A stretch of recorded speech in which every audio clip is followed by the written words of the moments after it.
Salut tout le monde, je suis encore Proms. Aujourd'hui, je vais vous montrer comment faire ces genres d'effets des cloches YouTube sur votre logiciel Adobe After Effects. Nous aurons besoin de notre logiciel After Effects. Voilà, moi je viens directement, j'ouvre mon logiciel After Effects. J'ai déjà ma composition ici qui est sélectionnée. J'ai déjà ma vidéo composition ici qui est sélectionnée en fait. Je vais juste appliquer l'effet sur ma composition.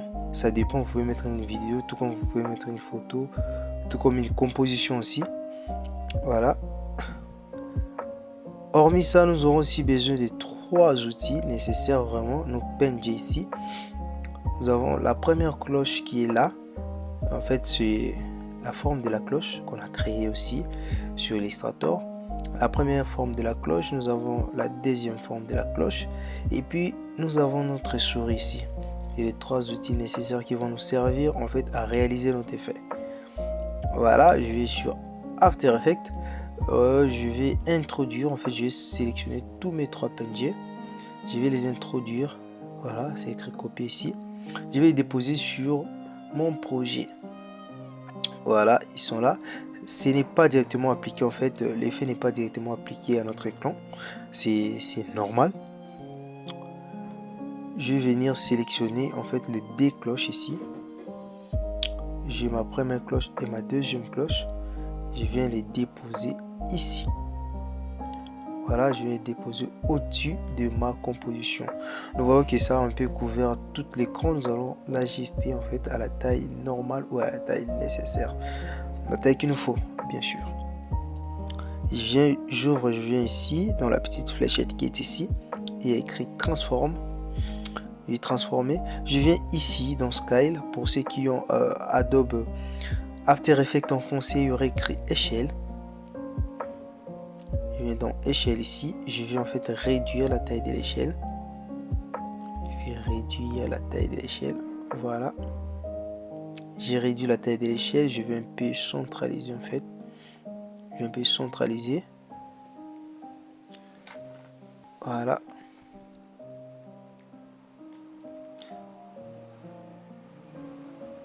Vous avez votre effet qui est là. En fait, on va mettre la cloche qui n'est pas en mouvement. On va le mettre en dessous. Voilà. En fait, non. C'est comme ça là.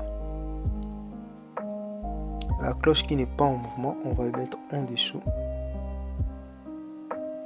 C'est comme ça. Voilà, c'est comme ça là. J'ai rapproché ça, vous voyez. L'effet va s'appliquer directement lorsque je viens ici et je fais ceci. Voilà. J'appuie sur le clic cloche et puis je peux réduire comme ça là. Voilà. Nous avons, après avoir ajusté ça à la taille normale, à la taille qu'il me faut moi, je ne sais pas vous, par rapport à votre projet, par rapport à votre composition. Déjà, nous avons la taille qu'il nous faut. Lorsque je viens, j'appuie sur le, vous allez voir que l'effet est là. Mais lorsque j'appuie encore une fois, ça va disparaître en fait. Et c'est normal pour les connaisseurs, ils le savent. Voilà. Il y a tout ça. Et puis nous allons prendre notre souris. Nous allons encore venir rajouter ça en fait. On fait en sorte de rajouter tous les éléments qu'il nous faut pour créer notre effet. Avant de commencer à créer, il faut toutefois rassembler tous ces effets qu'il nous faut. Voilà, j'ai ma souris bien ajustée ici. Et là, je le mets à 22 la taille. La souris plus petite qui est la cloche. Voilà. Voilà. Assurez-vous que les éléments soient bien alignés. J'ai bien déjà aligné mes effets. Alors, je vais commencer à faire quoi?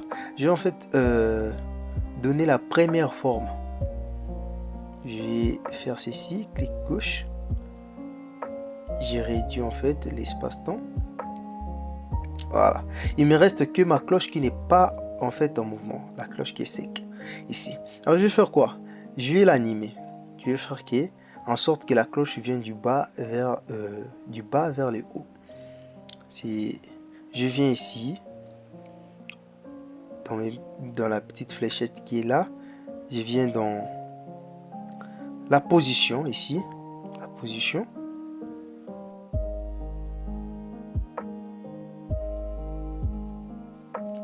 Voilà, j'appuie. Là, ça définit en fait mon mouvement que je vais faire. Ça définit mon mouvement. Je la laisse là en fait.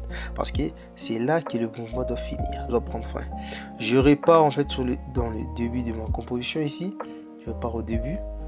Et puis je redirige la fléchette. Je redirige ma cloche en dessous. Ou je la redirige en bas en fait. Voilà, notre effet est appliqué. Nous allons voir ce que ça donne. Salut tout le monde, c'est Jean-Paul. Ça donne ça. En attendant, ça donne ça. Voilà, ça donne ça.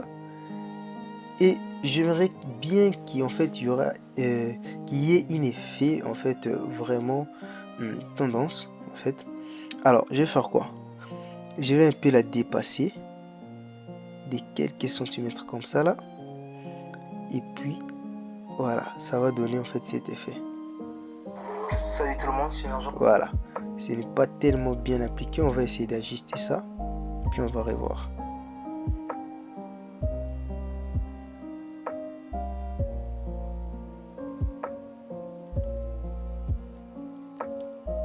Salut tout le monde. Voilà, on a ajusté notre effet. Bon, elle est bien droite, mais j'aimerais bien qu'elle soit un peu penchée vers la gauche. Alors, je viens ici, dans rotation, ici, rotation. J'aurais fait en fait la même opération que j'avais fait dans la position. Je clique sur la petite chronomètre qui est ici. Je clique, voilà. Et puis, je vais en fait faire ça. Je repars des 0 au tout début de ma composition. Soit je reviens ici pour mieux voir mes modifications. Je l'ajuste, voilà, comme ça.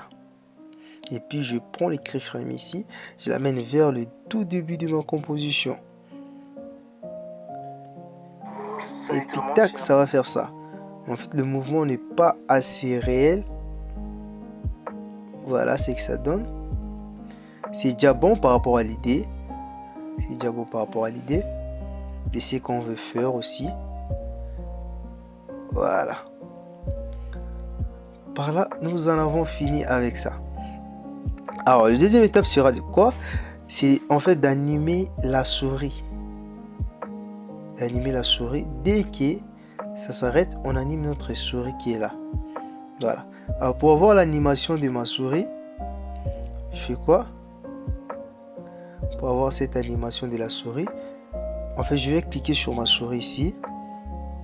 Toujours sur la petite fléchette, je vais sur la position. Toujours la position. J'ai déterminé en fait le dernier mouvement que ma souris doit faire. Et puis, je viens dans la position, je clique dans le chronomètre ici. Je ramène la composition à 0 dès le début en fait de l'apparition de ma souris. Et puis je prends, je la mets vers le bas. Cette fois-ci d'une manière un peu oblique. Voilà. Et si on regarde, on verra que ça va donner ceci. Alors, pour ne pas laisser ça un peu comme ça, pour que ce soit un peu plus dynamique, on va essayer de faire un petit mouvement ici. On vient ici, donc là, j'appuie. Et puis, tac, comme ça là, ça va faire un mouvement un peu circulaire. Comme ça là. Voilà. Et en fait, ce n'est pas encore fini. Je voudrais que ça soit un peu plus dynamique que ça. Alors.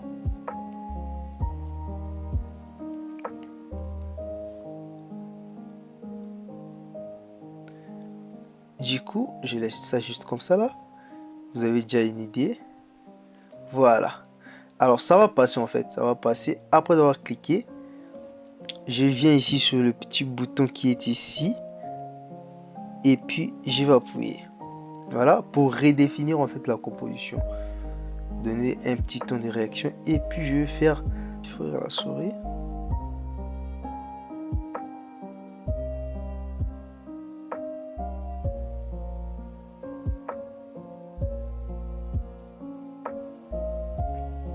Et puis je les ramène encore vers le bas. Voilà, là, je la laisse là. Et ça donne ça. Voilà, ça part. Voilà.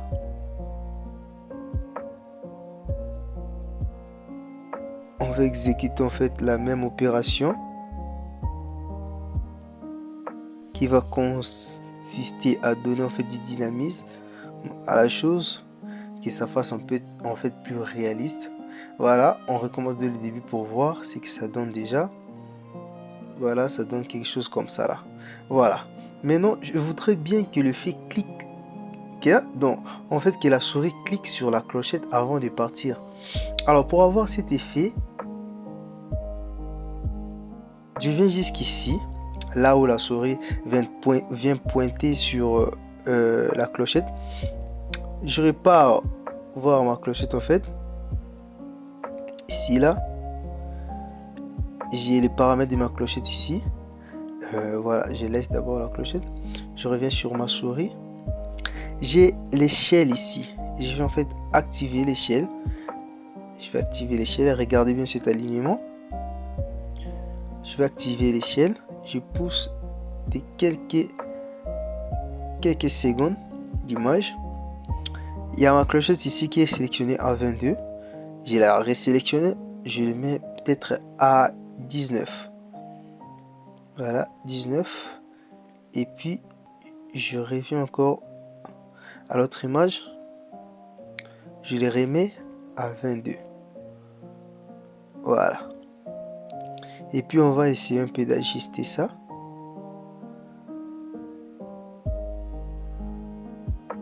Voilà, c'est assez bien ajusté comme ça. On va voir en fait ce que ça donne. Voilà. Il y a déjà quelque chose. On constate déjà une différence. Donc ça fait un effet de clic. Voilà. Et c'est pas encore fini. On va en fait refaire ça, cet effet. On va le reproduire en fait sur notre clochette aussi, pour que les deux fassent la même chose en fait. Je reviens sur ma clochette. En fait, c'est dès que ça clique. Dès que ça clique.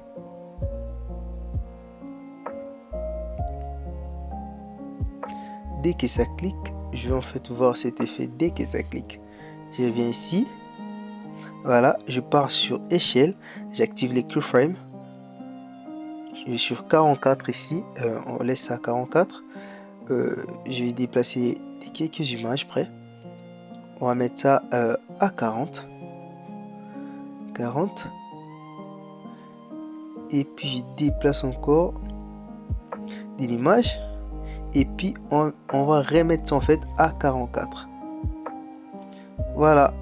Et puis on va voir ce que ça donne. Ça donne ça.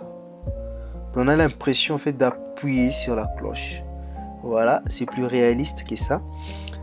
Après on va sur la cloche qui est en fait activée.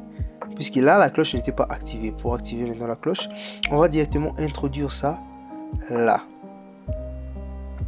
Voilà. Nous avons notre cloche ici qui est déjà activée. On va fermer ça pour voir plus clair en fait. Voilà, qui est déjà activée. En fait, ça va répondre en fait du mouvement. Déjà la valeur de notre cloche par rapport à l'échelle est toujours de 44. On va activer en fait le chronomètre ici. On va activer le chronomètre. Voilà. On met ça à 40. Nous allons mettre ça à 40. Et puis, nous allons pousser de l'image près et puis remettre ça en fait à 44. 44. Voilà. Et ça va donner cet effet. On a l'impression en fait d'activer. On a l'impression d'activer la cloche. Voilà. C'est déjà ça. On va enfermer tout ça pour faire ça plus rapidement. Et puis nous allons venir en fait ici. Nous allons maintenant faire l'animation de notre cloche. Parce que ça ne peut pas rester debout comme ça. On va faire l'animation des vibrations. On va faire la vibration. Alors plus rapidement, lorsque c'est cliqué, après quelques temps juste, je reviens ici, après quelques temps juste, on va la faire vibrer. Alors pour la faire vibrer, c'est toujours facile, c'est toujours presque le même outil que nous avons utilisé. Je viens ici sur la rotation la rotation ici. Je vais activer la cloche des rotations. Voilà, notre rotation est à 0. C'est déjà bon. Je le pousse à quelques mois. Je le mets peut-être 3 secondes ici. 3 secondes près. Donc je le pousse juste jusqu'à pousser là, jusqu'à là où vous voulez en fait. Ok, nous allons animer ça. On va constater si on allait de la gauche, voilà, et à droite ça donne ceci. Voilà, nous allons en fait essayer de faire quelque chose comme ça, mais un peu plus réaliste et plus professionnel en fait. Ok, ça part de 0. Nous allons augmenter ça en fait. Nous allons faire 7 plus 7. Nous allons pousser à une image près. On va faire ça à moins 7 en fait. On va faire ça à moins 7. Oh non, on met ça à moins 6. En moins 6, on repousse encore. On va mettre ça à moins 5, à plus 5. Voilà, c'est comme ça en fait. On repousse encore une fois. Pour zoomer en fait, il faut venir ici. Nous allons voir des détails plus près, nos petits détails.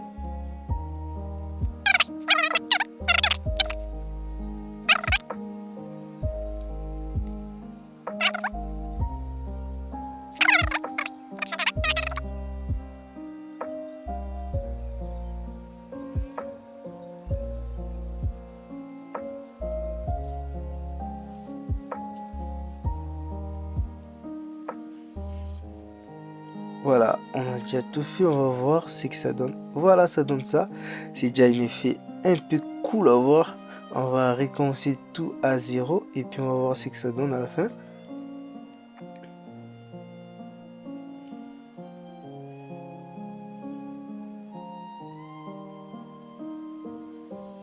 Je vais un peu découper en fait pour avoir quelque chose de super cool. On va voir la rotation ici.